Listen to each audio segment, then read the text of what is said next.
She deserves such a better life. 12 years ago, doctors told Doug Dooley and his wife Christine Wagoner they had at most another 10 years with their daughter Iris Dooley when she was diagnosed with juvenile GM1 gangliosidosis. It's an utterly horrible disease that destroys the brain and the spinal cord and has impacts throughout the body, and it primarily impacts babies and children. The National Institutes of Health says fewer than 5,000 people in the United States have GM1, a deadly degenerative neurological disease caused by genetic mutations that can be hereditary, developed randomly, or result from contracted viruses. She can't walk, talk, eat, scratch an itch, make herself comfortable, and she's had days where she's had 100 seizures.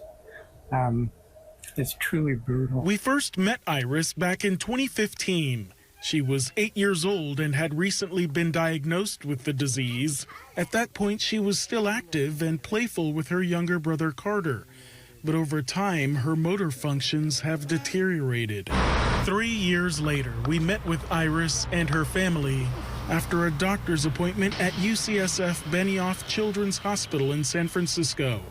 And her smile was still there, and she could still walk, but only with assistance. I feed her once an hour. Today, Iris is limited to communicating with her eyes and requires a feeding tube 12 times a day. She's lost a lot, but we're grateful that she's still able to smile. We communicate by... In February, she celebrated her 18th birthday.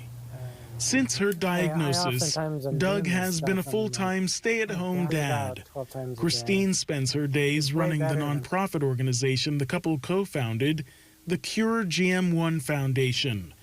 It has raised millions of dollars to fund GM1 research and 5 human clinical trials, which includes enzyme replacement therapy.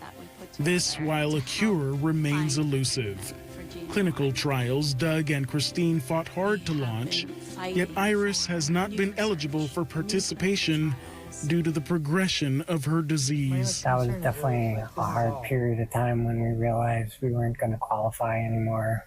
But we kept pushing forward, and Christine's gotten all these other trials to happen, despite it not really going to benefit us, but you just want to solve it for others because you don't want anyone going through this. I have a lot of empathy and a lot of, motivation and drive to develop better solutions for children like Iris. Dr. Tippy McKenzie is a pediatric surgeon and director of the UCSF Broad Stem Cell Center with research focused on stem cell transplantation in utero to treat genetic diseases. What my research team and a number of us at UCSF and around the world are trying to develop are therapies that can be given as early as possible, sometimes even before birth, so that we can save neurons before there's irreversible damage. The NIH says only about 5% of rare diseases have FDA-approved treatments.